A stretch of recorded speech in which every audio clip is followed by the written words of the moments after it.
looking through the Meeting of the Waters. It's from Timepieces Volume 2. I can see at the beginning there's mezzo forte. Well, I suppose the first thing to look at is that it's 100 beats per minute. Now, something we were always advised when writing for performers, when performers would come in and workshop our materials, is never put a metronome mark, because when you're performing, you're not going to get a metronome out on stage and say, no, that was 99 beats per minute, let me speed up a little bit. Oh, that's 101, let's pull it back. So 100 beats per minute, if you're playing for exam purposes, don't overly worry about it. It's a moderate speed with a lilt.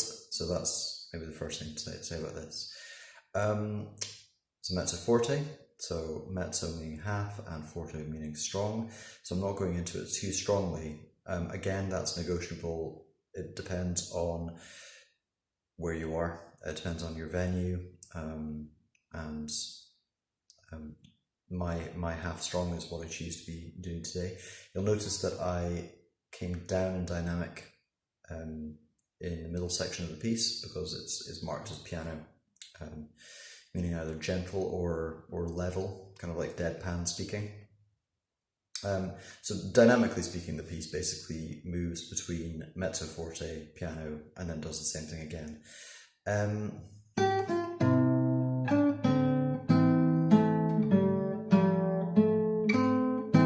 Nothing really in the first phrase to speak of.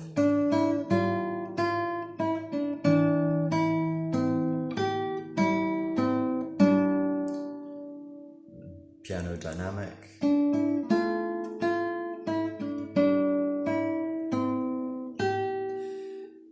Noticing on the score that there are two diagonal lines, so I'm going to move up the fretboard. It also has the Roman numeral 3, which means I'm going to move into the third position up here.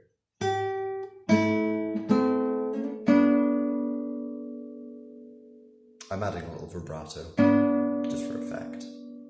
There's a Roman numeral of 1, which guides me back into the first position.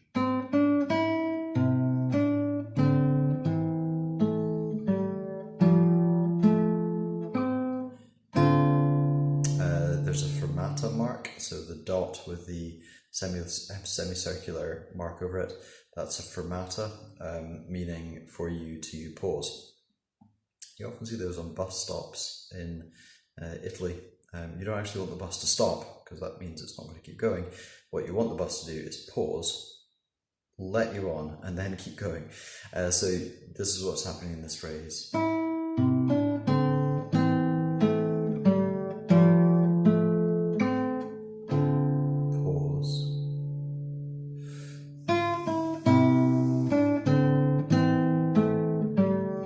So just before I get into the last couple of chords cadencing to the end of the piece, when I'm pausing, I tend to leave my pause mark is the same.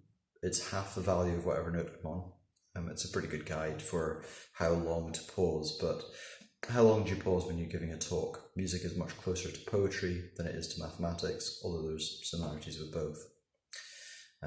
So.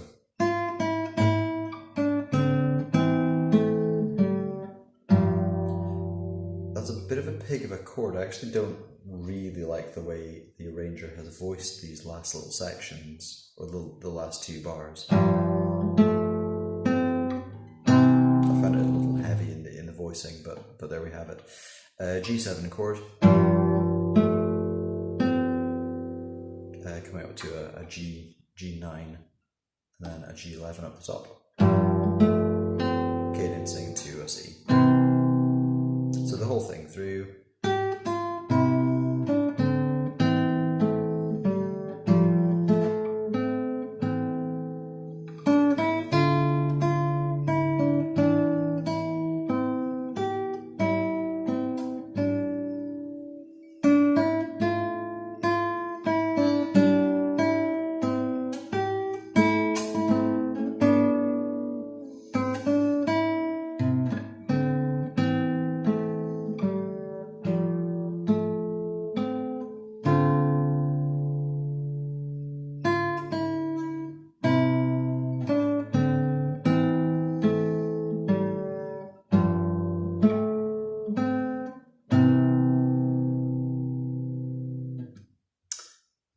I hope you found that helpful, and I'll see you in the next video.